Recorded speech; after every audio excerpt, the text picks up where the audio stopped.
Gjykata e Tiranës ka dënuar me burg për jetë Dan Hudrën, autorin e vrasjes së 3 grave dhe plagosjes së 3 të tjerave, kur sapo kishte dalë nga burgu pasi ishte dënuar për vrasjen e ish bashkëshortes.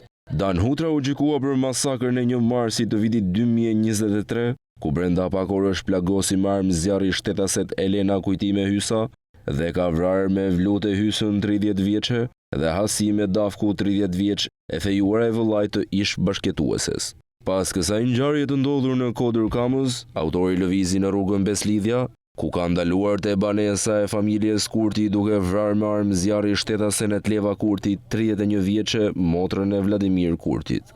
Mes këtij të fundit të dënuar për jetë për një vrasje në Kamës dhe Dan Hudrës, kishte patur problem në burg, teksa Dan Hudra i vrau të motrën dhe dyshohet për shenjë hakmarrje. Në vitin 2007, Dan Hudra ishte dënuar pasi ka vrarë me armë zjarri ish gruan Dafina Havalja, të cilën e goditi 2 herë me thik. Ai ishte e njohur me Dafina Havalja nëpërmjet një shkuesi nga Kuksi. Familjes së Havalja i ishte kërkuar miqësi dhe i kishin pranuar të jepnin vajzën pa e njohur mirë dhëndrin dhe të shkuarën e tij, i cili në vitin 2003 kishte qenë i dënuar pasi kishte dhunuar nënën e tij dhe njërin nga kunatat, ndërsa me kunatën tjetër abuzoi seksualisht. Familja Havalja pranoi që vajza e tyre Dafina dhe Dani të bashkëtonin me njëri tjetrin dhe ja dhanë pa dasmë e pa fesë. 8 muaj më vonë ata e morën të vdekur Dafinën, e cila kishte rënë në grackën e Dan Hudrës. Grack për të cilin ajo pak orë para se Dani ta vriste kishte njoftuar nënën e saj se Dani e kishte mbyllur në një dhomë dhe po e kërcënonte ta vriste.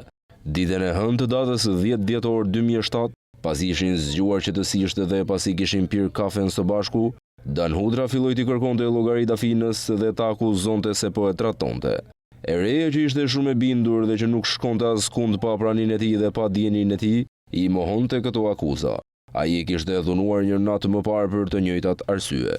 Por Dan Hudra, 25 vjeç në atë kohë, i kishte ndarë mendjen se të fejuarën do ta vriste. Madje kishte menduar që të inskenonte si vetvrasje. Gjak ftohtë dhe i vendosur, Dan Hudra e dhunon sërish të fejuarën e tij dhe më pas e godet 3 herë me thik në gjoks dhe i shkakton vdekjen e menjëhershme.